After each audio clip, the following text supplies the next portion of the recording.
Lebanon, there is fear of an imminent war against Israel.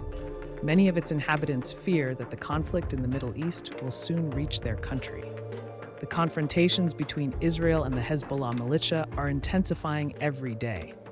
There are days when it seems that the border region between Lebanon and Israel is already at war.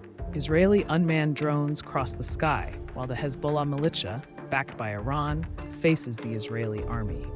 Most civilians on both sides of the border have already left the region, worried about the ever-closer possibility that Hezbollah will plunge them into a war they have nothing to do with. Unlike in other instances, the Hezbollah authorities themselves claim responsibility for attacks against Israeli targets.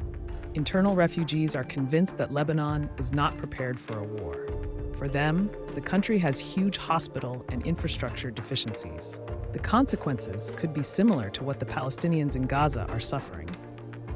Hezbollah and Israel clashed again after Hamas attacks on October 7th on Israeli territory, which resulted in nearly 1,200 dead and 240 kidnapped. After weeks of skirmishes, the conflict seems to be escalating in the border region. So far, more than 185 Lebanese have died, including 141 Hezbollah members and 14 Israeli soldiers.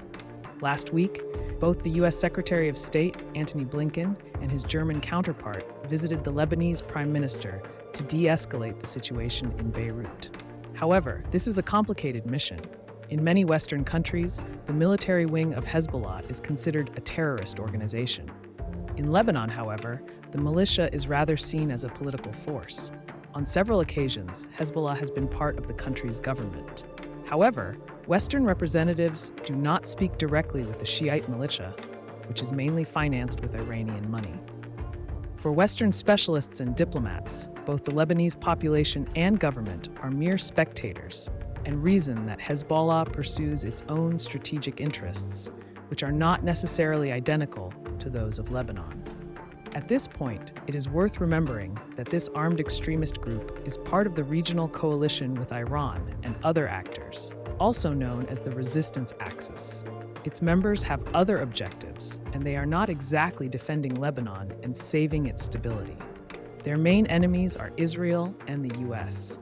Other experts, such as Kelly Patillo from the European Council on Foreign Relations, believe that Iran and Hezbollah are not interested in the war expanding. However, she believes that the situation remains extremely delicate and that the risk of making a mistake that upsets the balance is enormous. In Lebanon, there is growing fear that this fragile balance will be lost.